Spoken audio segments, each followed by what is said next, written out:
வணக்கம். வாழ்க வளமுடன்.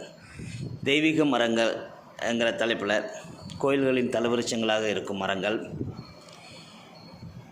பாரம்பரிய மருத்துவத்தில் அழைக்கும் பெரும் பங்கு அதை பற்றி பேசிகிட்டு இருக்கிறோம். இப்போ நம்ம ஏற்கனவே நம்ம யூடியூப் சேனலில் அரச மரத்தை பற்றி நிறைய பதிவுகள் இருக்கும்.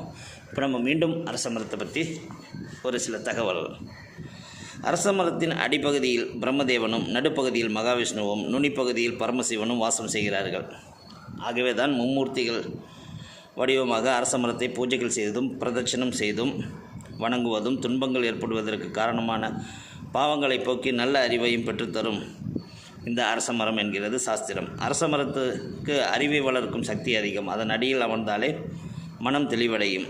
இதன் அடியில் அமர்ந்து மந்திரங்கள் ஜபம் செய்தாலோ தெய்வ சம்பந்தமான ஸ்தோத்திரங்களை பாராயணம் செய்தாலோ நிறைவான பலனை அடையலாம். அதிகாலை முதல் நேரம் காலை சுமார் 10:40 மணி வரையில் சூரியனின் கிரகங்கள் அரச மரத்தில் விழுவதால் அப்போது அரச மரத்திலிருந்து வெளிவரும் காற்று நமது உடலுக்கும் நன்மையை தரும்.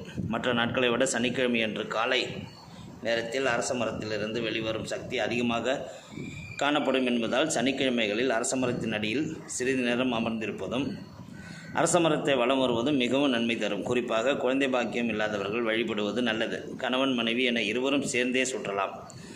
சூரியனின் கிரணங்கள் அரச மரத்தில் விழுவதால் அப்போது அரச மரத்திலிருந்து வெளிவரும் காற்று நமது உடலுக்கு நன்மையை தரும். உடல் மற்றும் உள்ள சுத்தியுடன் பக்தியுடன் அரச மரத்தை நமது உடலின் அனைத்து அங்கங்களும் படுமாறு 2 கைகளாலும் இறுக்கி அணைத்து கொள்ள தீராத நோய் தீரும். உடல் மற்றும் உள்ளம் வைரம் போல் நல்ல வலிமை பெறும். இது ஒரு சிறந்த பரிகாரமாகும். சென்னையில் இருக்கிற நெம்லிச்சேரி அருள்மிகு ஸ்ரீ ஆனந்தவல்லி உடனுரை அருள்மிகு ஸ்ரீ அகத்தீஸ்வரர் திருக்கோயில் உட்பட பல திருக்கோயில்களில் அரச மரம் தலவிருட்சமாக இருக்கிறது. வாழ்க வளமுடன்.